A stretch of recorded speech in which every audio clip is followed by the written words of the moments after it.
गाइए। धन धन राधा नाम, प्यारो सुंदर श्याम। धन धन राधा नाम, प्यारो सुंदर श्याम। धन धन राधा नाम, प्यारो सुंदर श्याम। धन धन राधा नाम, प्यारो सुंदर श्याम। धन धन राधा नाम, प्यारो सुंदर श्याम। धन धन राधा नाम, प्यारो सुंदर श्याम। हे पुण्यात्माओं, आप सोचो, पूजा किस लिए करते हो, गुरु किस लिए अपनाते हो, जब आपका मन ये दोनों ही काम सही नहीं कर रहा। मतलब पूजा भी वो नहीं कर रहे जो होनी चाहिए। पूजा माने तो प्रेम होता है, और गुरु भी ये हमने सोचा ही नहीं कि हम अपनाते किस लिए हैं, किस लिए गुरु को अपनाते हैं, किस लिए गुरु मानते हैं। जब गुरु की माननी ही नहीं, हमें भटकना है संसार में ऐसे ही, पल का पता नहीं है।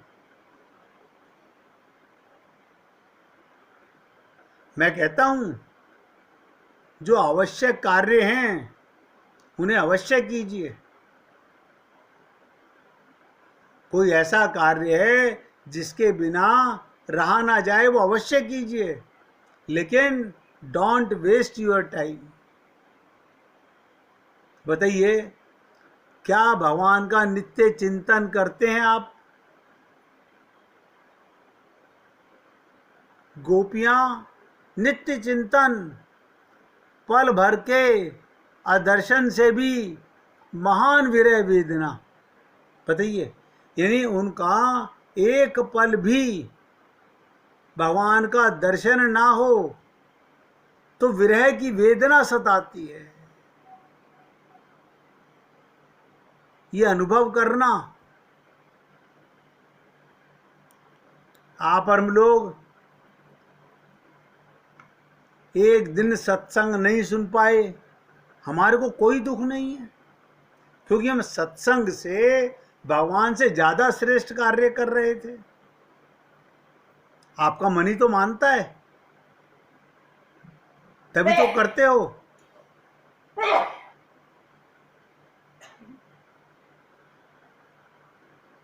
सोचिएगा, सर्वतो भाव से दोष दर्शन रहित होकर आत्मसमर्पण कर चुकना गोपियों का स्वभाव था। हमारा स्वभाव नहीं है। हमारा स्वभाव है, जहां देखी तवा परात, वहां बिताई सारी रात।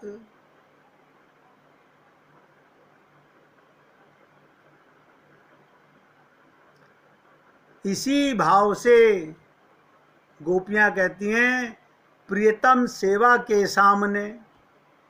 सब नोट कर लो, प्रियतम सेवा के सामने। भगवान की सेवा तो आप हम लोग करते हैं, वो तो अपने प्यारे की सेवा करती है। ये अंतर समझ लीजिएगा। हम भगवान से संसार मांगना चाहते हैं, हम उन्हें भगवान कहते हैं, और गोपियां प्रियतम कहती हैं। प्रियतम को तो देना होता है, तो गोपियां देती हैं प्रेम। हम मांगते हैं संसार, क्योंकि हम रहते शरीर में हैं, मानते अपने को शरीर है। ये सबका हाल बता रहा हूं।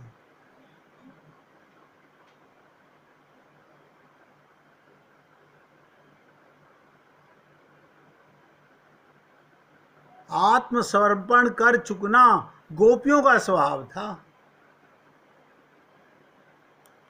अब सर फूटे या माथा, मैंने तेरी राह पकड़ ली। उनको कोई भय नहीं था।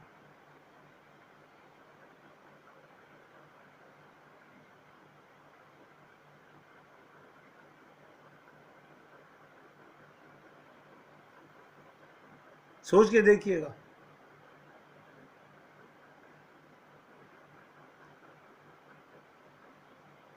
किसी बात को कुछ भी नहीं समझना अपने प्रियतम के सामने।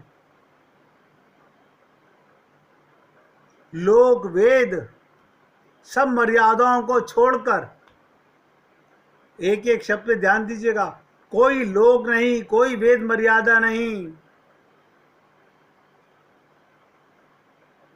कृष्ण अनुरागिणी बन गई थी गोपियां।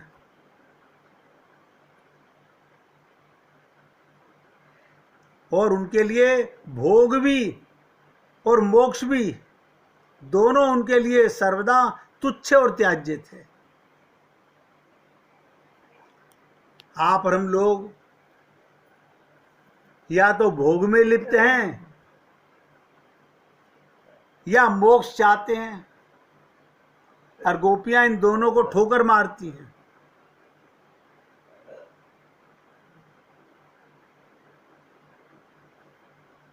इसलिए पुण्य आत्माओं, मैं तो आपका सेवक बन के आपकी सेवा कर रहा हूं, और आपसे बार बार निवेदन करता हूं,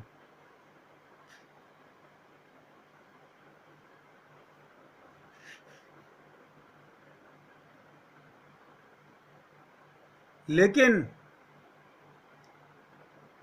आप कितना सुनते हैं, कितना समझ पाते हैं,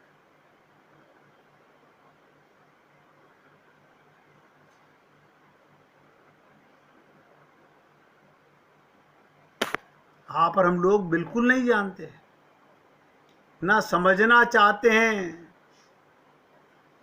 हम लोग ना जानते हैं ना समझना चाहते हैं। हम अपने मन से जो हमें नजर आता है सही, हम वही करते हैं। कभी करने से पहले सोचते भी नहीं, ये मेरे प्रभु और मेरे गुरु के मत की बात है सही या नहीं, क्या मैं ये अपने प्रियतम के लिए कर रहा हूं, क्योंकि आत्मज्ञान तो है नहीं।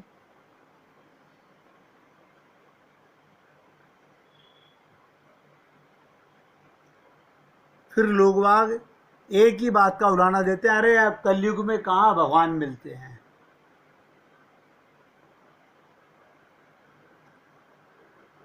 ये लोगों का बहुत बड़ा बहाना बन चुका है, कोई कलयुग में भगवान मिलते हैं, ना ना ना, ना। और आपको अनेक बार ये बताया गया, कलयुग सतयुग से भी ज्यादा श्रेष्ठ है। आपको भी पता नहीं ना। एक बार बड़े ऋषि मुनि बहुत सारे एक जगह जुटे, इस बात पर विचार होने लगा कि कौन सा युग सबसे बढ़िया है। बहुतों ने कहा सतयुग, कुछों ने कहा त्रेता, कुछों ने कहा द्वापर को शेष बताते रहे। जब एक राय ना बनी, ये तय हुआ कि जिस काल में, अब एक एक शब्द ध्यान दीजिएगा, जब एक राय नहीं हुई हजारों संत महात्माओं की, तो ये तय किया गया कि जिस काल में कम प्रयास में ज्यादा पुण्य कमाया जा सके, साधारण मनुष्य भी सुविधा के अनुसार धर्म कर्म करके पुण्य कमा सके, उसे सर्वश्रेष्ठ मानना चाहिए। और कमाल की चीज यह है, आप और हम सब लोग उसी कलयुग में हैं। विद्वान आसानी से कभी एक मत हो ही नहीं सकते, कोई हल निकालने की बजाय विवाद और भड़क गए जाते हैं। सबने कहा झगड़ते रहने से क्या फायदा, व्यास जी सबके बड़े हैं, उन्हीं से पूछ लेते हैं, वो जो कहें उसे मानेंगे।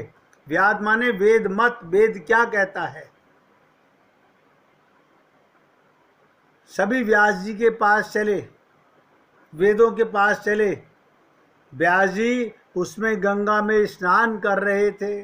ध्यान से सुनिएगा, व्यास जी गंगा में स्नान कर रहे थे। सब महर्षियों के गंगा से बाहर निकलने का इंतजार करने लगे कि कब व्यास जी निकलें और कब उनसे पूछें। व्यास जी ने भी सभी ऋषि मुनियों को तट पर जुटे देखा तो एक गहरी डुबकी ली। बहुत ध्यान से सुनेंगे, व्यास जी ने गहरी डुबकी ली।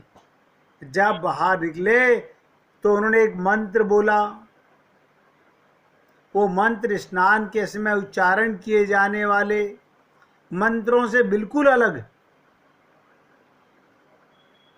ऋषियों ने व्यास जी को जपते सुना कि कलयुग ही सर्वश्रेष्ठ, कलयुग ही सर्वश्रेष्ठ।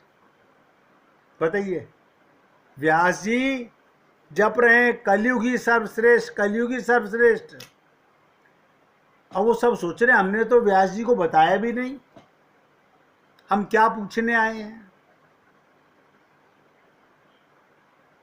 जानत हैं प्रभु सबके मन की। इससे पहले कि ऋषिगण कुछ समझते, व्यास जी ने फिर डुबकी मार ली।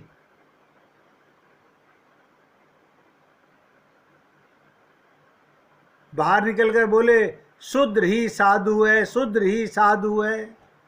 ये सुनकर मुनिगण एक दूसरे का मुंह देखने लगे।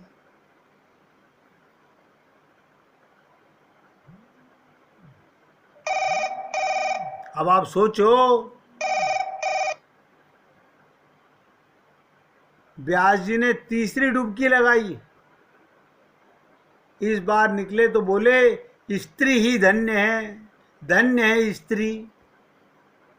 अब ऋषि मुनियों को ये माजरा कुछ समझ में नहीं आया।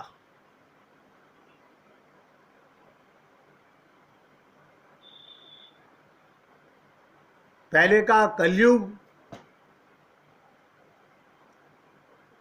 फिर कहा शूद्र ही साधु है, अब फिर कहा स्त्रियां ही श्रेष्ठ हैं, स्त्रियां ही धन्य हैं।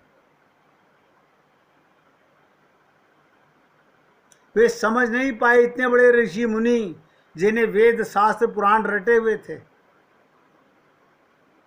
और सोच रहे हैं सब के सब व्यास जी को क्या हो गया, ये कौन सा मंत्र और क्यों मंत्र पढ़ रहे हैं। भगवान की बड़ी अटपटी बातें होती हैं। व्यास जी गंगा से निकलकर सीधे अपनी कुटिया की ओर बढ़े। उन्होंने नित्य की पूजा की। कुटिया से बाहर आए तो ऋषि मुनियों की प्रतीक्षा में बैठे देखा। सबका स्वागत कर पूछा, कहो कैसे आए। ऋषि बोले महाराज, हम आए तो एक समस्या का समाधान करवाने, पर आपने हमें कई नए असमंजस में डाल दिया। अब आपकी खोपड़ी तो वही मानेगी जो आप रोज करते हो। अगर कोई संत आपको आकर के बोल दे जो कुछ आप करते हो सब बेकार है, आप नहीं मानोगे। उसे संत तो मानोगे लेकिन उसकी बात बिल्कुल नहीं मानोगे। ये ऋषि मुनि बोले आपने असमंजस में डाल दिया। नहाते समय आप जो मंत्र बोल रहे थे उसका कोई गहरा मतलब होगा, हम समझ नहीं आया, हमें स्पष्ट करके समझाओ। अब आप बहुत ध्यान से सुनेंगे। बहुत अपने आप को, हमें रामायण का बहुत ज्ञान है, हमें गीता का बहुत ज्ञान है, हमें भागवत का बहुत ज्ञान है, अभी पता चल जाएगा आपको। मैं तो देखता हूँ लोगों को रामचरित मानस का पाठ करते, सुंदरकांड का पाठ करते। कल आपने हनुमान जयंती पर सुना होगा, कभी सोचिएगा कि एक भी कार्य हम ऐसा कर रहे हैं, एक भी कार्य। तो व्यास जी ने कहा, मैंने कहा पहली डुबकी जब लगाई, कलयुग ही श्रेष्ठ है, शूद्र ही साधु है, स्त्री ही धन्य है। ये बात ना तो गोपनीय है, ना इतनी गहरी है कि आप जैसे विद्वानों की समझ में ना आए। फिर आप क्यों कहते हो? तो कारण बता देता हूं। क्या बोले व्यास जी? जो फल सतयुग में 10 वर्ष के जप तप से, पूजा पाठ से, ब्रह्मचर्य पालन से मिलता था, वही फल त्रेता में मात्र 1 वर्ष और द्वापर में 1 महीने में और कलयुग में 1 दिन में मिल जाता है। अब आप बताइए, 1 वर्ष 1 मास और 1 दिन,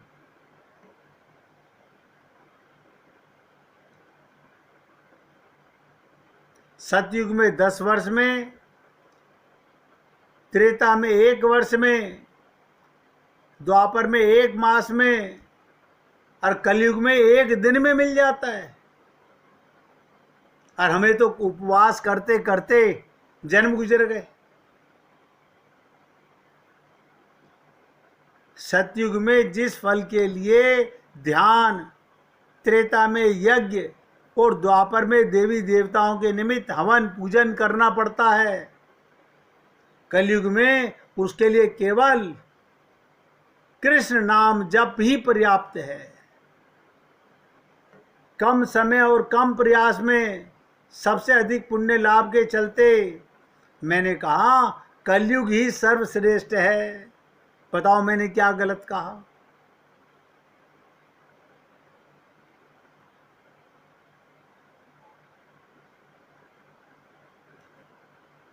बोले महाराज ये तो ठीक है, लेकिन आपने ये क्यों कहा शूद्र ही साधु है? आपने ये जो कहा शूद्र ही साधु है, इसका क्या तात्पर्य है? बोले वो भी सुन लीजिएगा। ब्राह्मणों को जनेऊ कराने के बाद, कितने अनुशासन और विधि विधान का पालन करने के बाद पुण्य प्राप्त होता है? कितने करते हैं ये उनका हृदय जानता होगा। जबकि शूद्र केवल निष्ठा से सेवा दायित्व निभाकर वो पुण्य लाभ अर्जित कर सकते हैं। सब कुछ सहते हुए वो ऐसा करते भी आए हैं, लेकिन शूद्र ही साधु हैं। अब तो सारे ऋषि मुनि अपनी बगलें झाँपने लगे कि ये क्या किया हमने। बोले महाराज लगे हाथ ये भी बता दीजिए, स्त्रियों का ना सिर्फ उनका योगदान महान है। व्यास जी बोले आपने स्त्रियों के लिए जो कहा तो क्या कहा? स्त्रियों का ना सिर्फ उनका योगदान महान है, बल्कि वे सबसे आसानी से पुण्य लाभ कमा लेती हैं। मैं तो अनेक बार निवेदन करता हूं, स्त्रियां त्याग की मूर्ति होती हैं। मन वचन कर्म से परिवार की समर्पित सेवा उनको महान पुण्य दिलाने को पर्याप्त है। वो अपनी दिनचर्या में ऐसा करती हैं, इसलिए वो धन्य हैं। तो वेद व्यास जी बोले मैंने अपनी बात बता दी, अब आप लोग बताएं कैसे पधारना हुआ। सभी ने एक सुर में कहा हम लोग जिस काम से आए थे आपकी कृपा से पूरा हो गया। व्यास जी ने कहा, आप सब लोगों को नदी तट पर देखे, मैंने अपने ध्यान बल से आपके मन की बात को जान लिया था, इसीलिए डुबकी लगाने के साथ जवाब भी देता गया। सब ने मिलकर एक सुर में व्यास जी की सेवा की और सब अपने अपने आश्रमों में वापस लौट गए। सोचो मेरे भाई, ये सारी बातें आपके साथ रोजाना किसी न किसी माध्यम से मैं करता हूं, लेकिन मैंने ये भी बार बार बोला है, केवल सुनने से कुछ नहीं होगा।